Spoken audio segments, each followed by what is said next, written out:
لیکن بدقسمتی سے ظفر اقبال صاحب نے پیپلز پارٹی کے پلیٹ فارم سے اس نے کاغذات جمع کرائے، جس کے بعد وہ جو ایک سٹرگل تھی سپٹمبر میں وہ سٹرگل شروع ہوئی تھی، جا کے الیکشن جو ہونے تھے اس وقت تک وہ ہمیں ناکام بنا دیا گیا.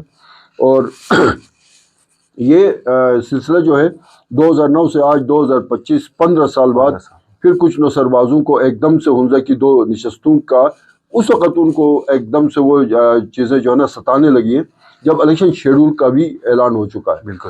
اب کوئی ان سے پوچھے، یہ جو مداری ہیں، یہ نوسرباز ہیں جو اٹھ کے جو ہے نا حمزہ کے عوام کو، جو کہ پڑھے لکھے یوتھ ہے وہاں کے جو ہے نا بہت باشعور لوگ ہیں، ان کو سب کچھ پتہ ہے کہ جب الیکشن شیڈول کے اعلان ہونے کے بعد کون سے آپ کو نئی سیٹ مل جاتی ہے. ہونا تو یہ چاہیے تھا کہ یہی مسلم لیگ نون ہے، 2015 سے 2020 تک ان کی حکومت تھی صوبے میں بھی اور فیڈرل میں بھی. اس سے پہلے 2009 سے 2014 تک پیپلز پارٹی کی حکومت تھی. اس کے بعد 2020 سے لے کے 2023 کے اینڈ تک پی ٹی آئی کی حکومت تھی. ان P T I Peoples Party اور نون لیگ کے نوسربازوں سے کوئی پوچھے اور پوچھیں گے حمزہ والے کہ آپ اپنے 5 سال جو آپ نے ٹینیور پورے کیے اس وقت آپ کہاں پہ بیٹھے ہوئے تھے؟ آج آپ کو یاد ستانے لگی ہے. اور میں یہ آپ کو ایک چیز بتا دوں، یہ جو نوسرباز ہے نا، یہ عوام کو جو ہے وہ بیوقوف بنانے، یہ خود بیوقوف ہے بیسیکلی. ان کو کوئی سمجھ ہی نہیں ہے. ان کو یہ نہیں پتا ہے کہ یہ جو باتیں کرتے ہیں ان سے زیادہ پڑھے لکھے لوگ بیٹھ کے ان کو سن رہے ہوتے ہیں اور ان کی باتیں سن کے ان کا مذاق اڑا رہے ہوتے ہیں. تو بات یہ ہوتی ہے، یہ ہے ہی فیڈرل سبجیکٹ. اور میں ان کو صرف ایک چیز بتا دوں، یہ جتنے بھی جو اس وقت فیڈرل میں اقتدار میں پارٹیاں، 2 ہی پارٹیاں ہیں، ایک پیپلز پارٹی ہے اور ایک پی ایم ایل این ہے. پیپلز پارٹی کا جو ہے اس وقت چیئرمین سینٹ پیپلز پارٹی کا، 4 صوبوں کے گورنرز پیپلز پارٹی کے، جی بی کا گورنر پیپلز پارٹی کا، اس ملک کا جو سربراہ مملکت ہے وہ پیپلز پارٹی کا، زرداری صاحب جیسے جو ہے وہ پورے جو ہے نا سیاست کے بادشاہ بیٹھے ہوئے، پرائم منسٹر نون لیگ کا، قومی اسمبلی میں ان کی 2/3 اکثریت ہے. اور پرائم منسٹر آف پاکستان کے پاس جو پورٹ فولیو ہے چیئرمین جی بی کونسل کا، وہ پورا اختیار ہے ان کے پاس. وہ گھنٹوں میں جو ہے نا حمزہ کے لیے اضافی نشست دے سکتے ہیں. یہ بیسیکلی اضافی نشست نہیں ہے، یہ حمزہ والوں کے ساتھ ایک زیادتی ہوئی ہے. اس زیادتی کا ازالہ کرنا ہے. اس زیادتی کے ازالے کے لیے جو فیڈرل جو پارٹیز ہیں جو یہاں پہ بھی جیتے وہاں پہ اقتدار میں رہیں، ان کا اب ہم گریبان پکڑ کے ان سے پوچھ لیں گے نا کہ وہ اب پچھلے 94 سے یہ ایشو چلا رہا ہے. 94 میں نذیر صابری صاحب آئے، پیپلز پارٹی کے کینڈیڈیٹ تھے، انہوں نے اپنے 5 سال میں کیا کیا. 99 میں جو الیکشن ہوئے تھے اس میں وزیر بیگ صاحب آئے، پیپلز پارٹی کے ٹکٹ پہ جیت کے آئے. 99 سے لے کے 2004 تک انہوں نے کیا سٹرگل کیا اضافی نشست کے لیے، یا حمزہ کا جو حق تھا جو ہمارے ساتھ زیادتی ہوئی تھی. 2004 میں میر غضنفر صاحب آئے، 2009 تک وہ ڈپٹی چیف اور چیف ایگزیکٹو رہے، انہوں نے کیا سٹرگل کی. پھر 2009 میں وزیر بیگ صاحب آئے، وہ 2015 تک وہ سپیکر رہے، انہوں نے کیا مطلب اس کے اوپر کام کیا. پھر 2015 سے 2020 تک نون لیگ کے ان کی حکومت رہی اور میر صاحب تھے، لیکن یہاں پہ جو ہے نا وہ نون لیگ کی تھی، فیڈرل میں بھی نون لیگ کی حکومت تھی. 2020 میں عبید اللہ بیگ صاحب آئے، 5 سال انہوں نے اپنا پورا کیا اس حمزہ کے ساتھ زیادتی کے. اب ووٹ تو عوام نے ان کو دیا، مجھے تو کبھی ووٹ نہیں دیا. میں نے تو جا کے کوئی اس سے حمزہ کے، ہاں میں وقتاً فوقتاً اس کے لیے جب میں میڈیا میں تھا میں آواز بلند کرتا رہا، میں کالم لکھتا رہا، میڈیا پہ بات کرتا رہا. اور 2009 میں جب یہ جو آج کل جو ہے وہ حمزہ کے لیے جو اس سیٹ کی بات کر رہے دوسری نشست کی، میں تو اس وقت حمزہ ایکشن کمیٹی کا پوچھ لے، ریکارڈ اٹھا کے دیکھ لے، میں تو اس کا حصہ تھا، اس سٹرگل کا میں حصہ تھا. ٹھیک ہے جی. اب میں صرف ان سے 3-4 چیزیں میرے سوالات ہیں.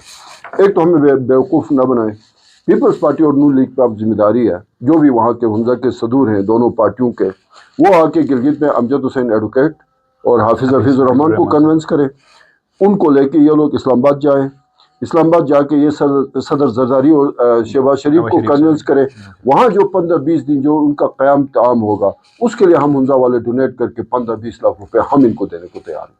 میں ایک اور چیز آپ کو بتا دوں، مجھے آپ ایک چیز بتا دیں کہ حمزہ کے لیے جو انہوں نے ایک دھرنا دیا تھا جنوری کے مہینے میں، دھرنا دیا تھا 2025 میں علی آباد میں، 1.5